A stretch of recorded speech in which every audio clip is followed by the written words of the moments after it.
Cela va en irriter beaucoup. Chaque semaine, nous dépensons de l'argent pour des œufs, de la poudre de protéines et de la viande chère, car on nous a appris que la vraie force ne vient que des protéines animales. Pas de viande, pas de muscles, pas d'œufs, pas d'énergie. C'est exactement ce que des millions de personnes croient encore aujourd'hui. Pourtant, il y a 2000 ans, les habitants de Galilée vivaient presque sans tout cela. Pas de shake protéiné, pas de produits de fitness.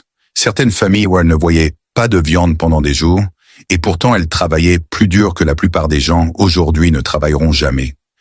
Les pêcheurs tiraient de lourds filets de l'eau, les paysans restaient des heures sous le soleil brûlant, et les femmes broyaient le grain à main nue avant même le lever du soleil.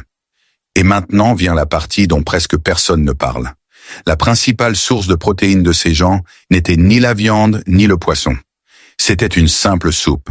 Une soupe de lentilles bon marché à base d'eau, de lentilles séchées et de quelques ingrédients simples que presque toutes les familles pauvres pouvaient se procurer.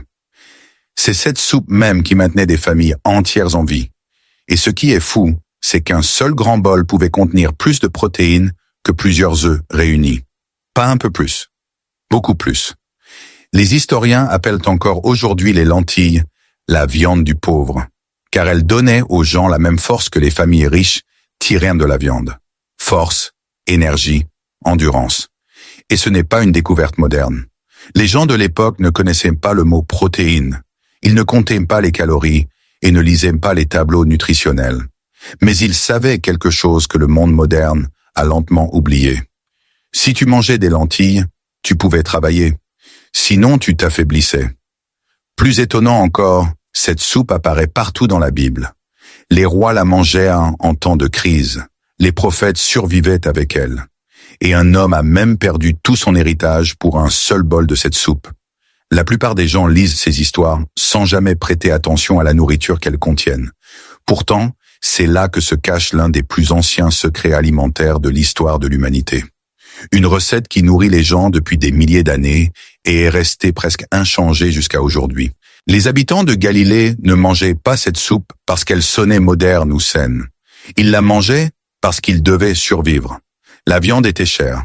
Les œufs n'étaient pas disponibles tous les jours. La plupart des familles pauvres ne pouvaient tout simplement pas se permettre de manger constamment de la viande. C'est pourtant dans ce monde difficile que la lentille est devenue quelque chose de presque plus important que le pain. Petite, discrète et bon marché, mais pleine de force. Une seule tasse de lentilles cuites contient environ 18 grammes de protéines. Cela signifie qu'il faudrait manger 3 œufs pour atteindre la même valeur. Mais personne en Galilée ne mangeait juste une petite portion. Après une longue journée au champ ou au bord de l'eau, les hommes remplissaient leur bol jusqu'au bord. 2 grandes portions étaient tout à fait normales. Cela représentait plus de 30 grammes de protéines en un seul repas avec une simple soupe. Et à cela s'ajoutaient le fer, les fibres et les nutriments qui maintenaient le corps fort pendant des heures. Pas pour une heure, pas jusqu'à la prochaine collation, mais pour une journée de travail entière. C'est précisément pourquoi de nombreux historiens appellent les lentilles la nourriture des survivants. Elles poussaient même sur de mauvais sols, avaient besoin de peu d'eau et pouvaient être stockées pendant des mois. Pour les familles pauvres, une cruche pleine de lentilles séchées faisait souvent la différence entre manger et mourir de faim. Si la récolte était mauvaise ou s'il ne pleuvait pas, les lentilles restaient en là, attendant dans des cruches en argile, cachées dans de petites maisons en pierre, prêtes pour le prochain repas. Et le plus étonnant est peut-être que cette nourriture est restée presque la même pendant des milliers d'années. Des archéologues ont trouvé des lentilles rouges et brunes partout dans la vallée du Jourdain. Certaines avaient plus de 8000 ans. Les gens mangeaient des lentilles bien avant la construction des grandes villes, bien avant l'existence des outils modernes, bien avant que quiconque ne sache ce qu'est une protéine. La lentille était déjà là, silencieuse, simple et assez forte pour nourrir des générations entières. Au petit matin, tout commençait par une petite poignée de lentilles séchées. C'était généralement la mère ou la grand-mère de la maison qui ouvrait la lourde cruche en argile et versait délicatement les lentilles sur un morceau de tissu ou une pierre plate. Elle s'asseyait alors à la première lumière du jour et triait chaque lentille avec ses doigts. Les petites pierres, la poussière ou les grains cassés devaient être retirés, car à l'époque, il n'y avait pas de machine, pas d'usine et pas d'emballage parfait. Seulement de la patience, de l'expérience et des mains exercées. Après cela, les lentilles étaient lavées. On laissait couler de l'eau dessus encore et encore, jusqu'à ce qu'elles restent à peu près claires. Certaines familles laissaient les lentilles tremper quelques heures dans l'eau, surtout les variétés brunes, car cela les rendait plus tendres plus rapidement et consommait moins de bois de chauffage. Et c'était important, car le bois signifiait du travail. Chaque branche devait être ramassée et portée. Rien n'était gaspillé. Le feu brûlait généralement déjà dans la petite cour de la maison ou directement contre un mur de pierre à l'intérieur. Au-dessus se trouvait une vieille marmite en terre noire, assombrie par des années de fumée et de chaleur. De nombreuses familles utilisaient la même marmite pendant des générations. Si elle se fissurait, elle était réparée. Presque rien n'était jeté. D'abord, on mettait de l'eau dans la marmite, puis les lentilles. Ensuite, l'attente commençait. Lentement, la soupe mijotait à petit feu. Les lentilles rouges se défaisaient rapidement et rendaient le bouillon épais et doré, tandis que les lentilles brunes conservaient leur forme plus longtemps. Pendant que la soupe mijotait lentement, les autres ingrédients étaient ajoutés, selon ce que la famille possédait. Les oignons étaient presque toujours présents, car ils étaient bon marché et se conservaient longtemps. Ils donnaient à la soupe une douceur profonde et transformaient un simple repas en quelque chose de chaud et de vivant. Si de l'ail était disponible, il était écrasé entre deux pierres et ajouté également. Puis venait le cumin. Son parfum remplissait souvent toute la maison. Chaud, terreux et intense. Cette épice était même mentionnée dans la Bible, car elle était présente dans presque toutes les cuisines à l'époque. Et tout à la fin venait l'ingrédient le plus précieux, un peu d'huile d'olive. Pas beaucoup, peut-être juste un petit filet sur la surface de la soupe chaude. Mais c'est précisément cela qui permettait de savoir à quel point une famille était pauvre ou aisée. Ceux qui avaient suffisamment d'huile pour la soupe quotidienne s'en sortaient plutôt bien. Ceux qui n'en avaient pas mangeaient seulement des lentilles et de l'eau. Pourtant, même cela suffisait à rassasier et à renforcer les gens. Lorsque la soupe fut enfin prête, elle n'était pas servie dans des assiettes individuelles comme aujourd'hui. La mère posait la lourde marmite en terre, au milieu du sol, ou sur une basse table en pierre, et toute la famille se rassemblait autour. Père, mère, enfants, parfois les grands-parents, et occasionnellement même un voisin ou un invité. Tous mangeaient ensemble dans le même bol. Il n'y avait presque pas de cuillère. Le pain était la cuillère. On déchirait de petits morceaux de pain plat, on les trempait profondément dans la soupe de lentilles épaisse et on les portait directement à la bouche. C'est exactement à quoi ressemblait le dîner de la plupart des familles pauvres en Galilée, presque chaque jour. Et c'est précisément ici que l'on comprend pourquoi ce repas simple était si important. Les gens de l'époque n'avaient pas besoin de coups de fouet énergétiques rapides. Ils devaient marcher pendant des heures, porter de lourdes charges et travailler physiquement jusqu'au coucher du soleil. C'est pourquoi cette soupe était parfaite pour leur vie. Les lentilles délibèrent leur énergie lentement. Pas de pic soudain et pas d'effondrement rapide après. Le corps restait rassasié et fort longtemps.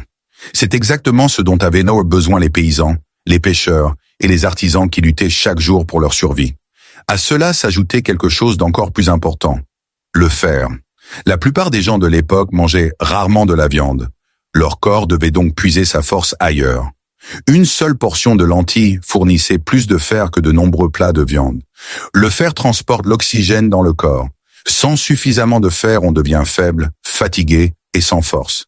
C'est pourquoi les personnes qui ne mangeaient presque jamais de viande pouvaient quand même travailler toute la journée. Les lentilles les maintenaient en vie. De plus, la soupe contenait de grandes quantités de fibres et d'acide folique, des choses dont personne ne parlait à l'époque, mais dont le corps avait désespérément besoin. Les gens ne connaissaient pas les termes scientifiques. Ils ne savaient rien des protéines ou des nutriments. Mais ils savaient par expérience que cette soupe fonctionnait. Si leurs familles en mangeaient régulièrement, elles avaient de la force. Sinon, elles s'affaiblissaient. Cette connaissance n'était pas transmise dans des livres, mais chaque jour au coin du feu, dans de petites maisons en pierre et en terre. Et c'est peut-être là le plus étonnant. Un bol de soupe bon marché à base d'eau et de lentilles donnait aux gens presque tout ce dont ils avaient besoin. Protéines, fer, énergie durable et nourriture pour de longues journées de labeur. Aucun plat de luxe des riches ne pouvait être plus important pour les familles pauvres que cette simple marmite qui mijotait lentement sur le feu. L'histoire d'Ésaü est l'une des histoires les plus célèbres de la Bible, mais la plupart des gens en ignorent l'essentiel. Il ne s'agissait pas seulement de faim, il s'agissait d'un bol de soupe aux lentilles. Ésaü revint un jour du champ, complètement épuisé. Il avait travaillé, marché et chassé pendant des heures. En rentrant chez lui, il sentit immédiatement l'odeur de la nourriture. Jacob était assis près du feu et cuisinait un ragoût de lentilles rouges. L'odeur était chaude, lourde et intense. Pour un homme affamé, elle devait être insupportable à l'époque. Et c'est précisément à ce moment-là qu'Ésaü perdit le contrôle de lui-même. Il ne dit même pas clairement ce qu'il voulait. Dans la Bible, il dit pratiquement juste « Donne-moi un peu de cette chose rouge ». Sa faim était si grande, mais Jacob vit sa chance. Il répondit calmement « Vends-moi d'abord ton droit d'aînesse ». Et ce n'était pas un petit marché. Le droit d'aînesse signifiait le pouvoir, la possession, la bénédiction et l'avenir de toute la famille. C'était la chose la plus précieuse qu'un fils pouvait posséder. Mais Ésaü ne pensait pas à son avenir à ce moment-là. Il ne pensait qu'à son estomac vide. Il croyait que ce seul repas était plus important que tout le reste. Alors il accepta. Pour un seul bol de soupe aux lentilles, il abandonna tout son héritage. La Bible décrit la scène avec une simplicité effrayante. Il mangea, il but, puis il se leva et s'en alla. En quelques secondes, il avait perdu quelque chose qui ne reviendrait jamais. Et c'est précisément pourquoi cette histoire a traversé les millénaires. Non pas à cause de la soupe seule, mais à cause de ce qu'elle montrait. La faim peut aveugler un homme. Non seulement la faim de nourriture, mais aussi le désir de gratification immédiate.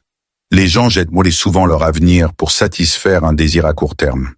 Et c'est justement un simple bol de lentilles qui en est devenu le symbole. La nourriture la moins chère du monde de l'époque est soudainement devenue le repas le plus cher de l'histoire. Les lentilles n'apparaissent pas seulement dans une seule histoire de la Bible. Elles reviennent sans cesse dans les moments les plus difficiles de la survie. Lorsque le roi David dut fuir son propre fils et que ses hommes étaient épuisés et affamés, des gens leur apportèrent de la nourriture pour survivre.